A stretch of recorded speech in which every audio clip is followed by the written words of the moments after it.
Imagine trying to buy a loaf of bread with a live chicken. That's not a joke. For most of human history, that's exactly how it worked. No coins, no cash, no credit cards, just people dragging goats, baskets of grain, and chunks of salt around, hoping someone wanted to trade. So how did we go from farm animals to dollar bills? The story of money is stranger, older, and more brutal than you'd ever guess. Let's go back about 10,000 years. Humans had just started farming. For the first time, people had surplus, extra grain, extra livestock, extra stuff they didn't immediately need. And once you have surplus, you have a problem. What do you do with it? The answer for thousands of years was barter. You had wheat, your neighbor had wool, so you traded. Simple, right? Except barter has a brutal flaw economists call the double coincidence of wants. You need wool, fine. But what if your neighbor doesn't want wheat? What if they already have plenty and what they actually need is a new axe? Suddenly your wheat is worthless to them and you're stuck. Multiply that problem across an entire village and trade grinds to a halt. So ancient societies got creative. In parts of Africa, cowrie shells became currency, used for centuries because they were rare,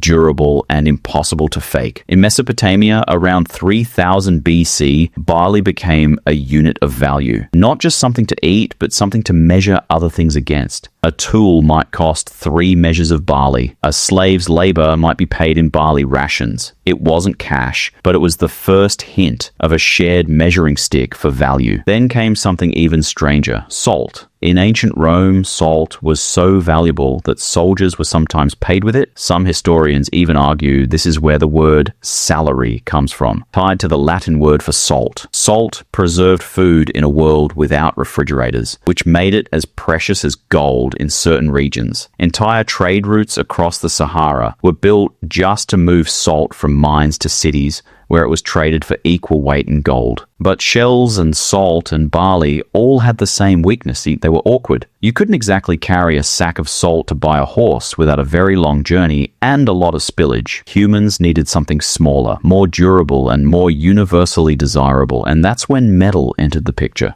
Around 1200 BC in China, people began using small bronze and copper objects shaped like tools, miniature knives, miniature spades, as a stand-in for actual tools in trade. It sounds odd, but it made sense. Everyone recognized the value of a spade or a knife, so a tiny bronze replica carried that same recognized worth, minus the bulk. This is often considered one of the earliest steps toward what we'd call currency. But the real breakthrough, the moment most historians point to as the birth of true coined money, happened around 600 BC in the Kingdom of Lydia, in what's now Western Turkey. The Lydians discovered something called electrum, a naturally occurring mix of gold and silver.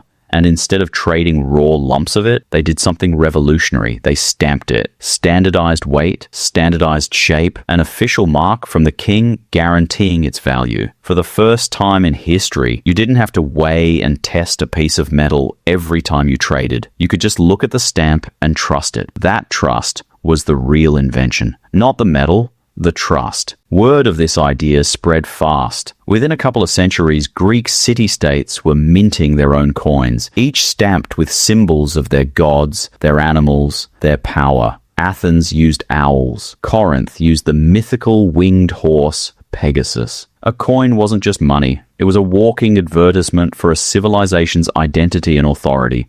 And soon, coins weren't just useful for trade. They became tools of propaganda. When Alexander the Great conquered vast stretches of the ancient world, his face appeared on coins from Egypt to India, spreading not just currency, but his image, his legend, his power into the hands of millions of people who would never meet him. Rome took this to another level. Roman coins, the denarius, the aureus, became the backbone of an empire that stretched across 3 continents. Soldiers were paid in coin. Taxes were collected in coin. Roads, aqueducts, entire cities were funded by a currency system so effective that some Roman coins have been found as far away as India and Sri Lanka, carried along trade routes by merchants chasing profit. But coins had one major flaw: weight. If you wanted to buy a house or fund an army, you didn't want to haul around a wagon full of metal. So the next leap happened in China, again, around the 7th century AD during the Tang dynasty. merchants began issuing promissory notes, pieces of paper that represented a certain amount of coin held somewhere safe. By the time of the Song dynasty, the Chinese government had essentially invented paper money, as we'd recognize it. Printed notes backed by the state, exchangeable for real value. It was lighter, easier to transport, and terrifying to counterfeit, which is exactly why the government stamped warnings and death penalties directly onto the notes for anyone who tried. It took Europe centuries to catch up. When Marco Polo traveled to China in the 13th century, he was stunned to see people trading pieces of paper as if they were gold. He wrote about it like it was magic, an entire empire running on trust in ink and paper rather than metal in hand. Europe wouldn't fully adopt paper currency until centuries later, when banks in Sweden and England began issuing notes that promised the bearer real gold or silver on demand. And that idea, a piece of paper as a promise, is still exactly how money works today. The bill in your wallet isn't valuable because of the paper it's printed on. It's valuable because millions of people agree to believe in it. That's the real secret hiding underneath 10,000 years of shells, salt, coins, and cash. Money was never really about the material. It was always about trust, a shared agreement